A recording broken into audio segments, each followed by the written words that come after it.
நான் விரும்புகிறது செய்ய நான் வெறுக்கிறது செய்கிறேன் என்று அப்போஸ்தலன் பவுல் புலம்புறதை பார்க்கிறோம். ரோமர் 8 கடைசியா அவர் சொல்லக்கூடிய விஷயம் என்ன அப்படின்னா, அப்படி சொன்னவரு ரோமர் 8:2 சொல்றாரு, கிறிஸ்து இயேசுவினாலே ஜீவனுடைய ஆவின் பிரமாணம் என்னை பாவம் மரணம் என்கிற பிரமாணத்திலிருந்து விடுதலை ஆக்கிட்டு. அல்லேலூயா. அப்போ பாவத்தினுடைய விளைவுதான் ஒரு மனுஷன் என்ன பண்ணுதுன்னா பலவீனத்துக்கு நேராக கொண்டு போகுது. தேவனுடைய வார்த்தைக்கு கீழ்ப்படியாதது பாவம். தேவனுடைய வார்த்தைக்கு செவி கொடுக்காது போனது பாவம்.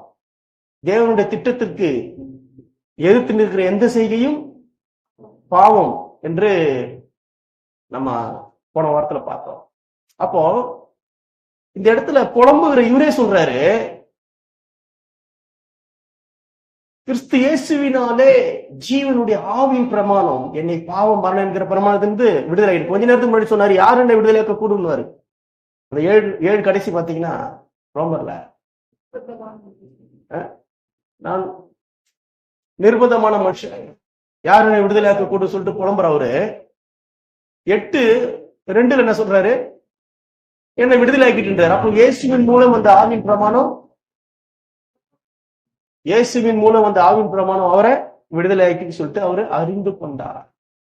அதனாலதான் அவர் என்ன சொல்றாரு, சந்தோஷமா என்ன பண்றாரு, இந்த வசனத்தின் முடிவுல என் பலவீனங்களை குறித்து நான் மேன்மை பாராட்டுகிறேன். ஏன்னு சொன்னா கிறிஸ்துவின் வல்லமை என்மேல் தங்கும்படி. அல்லேலூயா. நம்ம புரிந்து கொள்ள வேண்டிய விஷயம் என்ன அப்படின்னா, பவுல் புரிந்து கொண்டதை போல நாம புரிந்து கொள்வோம். பலவீனத்திற்கு நீங்களும் நானும் காரணம் இல்ல. பலவீனம் வர்றதுக்கு நீங்களும் நானும் காரணம் இல்ல. இந்த பலவீனம் யார் மூலமா வந்ததுன்னா ஆதாமுடைய கீழ்ப்படியாமை. இந்த பலவீனம் ஆதாமுடைய கீழ்ப்படியினால வந்தது நமக்கு. அப்போ இது கடவுளுக்கு தெரியும், தேவன் எப்படிப்பட்டவரு, நீதிபரர். அப்போ நீங்க செய்யாத ஒரு பலவீனத்தை, நீங்க காரணம் இல்லாத ஒரு பலவீனத்தை உங்களை ஆர்வம் சுமக்க சொல்லுவாரா? ஒருபோதும் கிடையாது. அதைத்தான் அடுத்த வசனத்துல சொல்றாரு வார்த்தையில, உன் பலவீனத்திலே என் பலன் பூர்ணமா விளங்கு சொல்லிட்டு, என் கிருபை உனக்கு போதும்.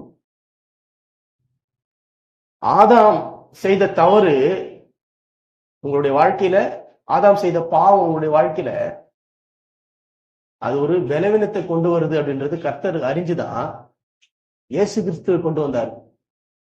கிருபையாக நமக்கு கிருபையாக. கிருபைனா என்ன? தகுதி இல்லாதவனுக்கு கொடுக்கப்படுகிற பிதாவின் தரமான ஐக்கியம். பிதாவினுடைய ஐக்கியத்தை, அந்த இடத்துல தேவனுடைய ஐக்கியத்தை அவன் இழந்தான் ஆதாம். அதனால எல்லாமே உள்ள வந்துச்சு. பலவீனம், தரித்திரம், வியாதி, சண்டை, பிரிவினை, மார்க்க பேதம், விக்கிரகாராதனை எல்லாமே உள்ள வந்துச்சு. இங்க அது கடவுளுக்கு தெரியும். ஆதாம் செய்ததனுடைய விளைவு மனுக்குலத்தை பாதிக்குது என்பது கடவுளுக்கு தெரியும். அதனால என்ன பண்றாரு, நம்முடைய குமாரனை என்ன பண்றாரு, பிந்தின் ஆதாமாக அனுப்பி எல்லாவற்றையும் மீட்கிறார்.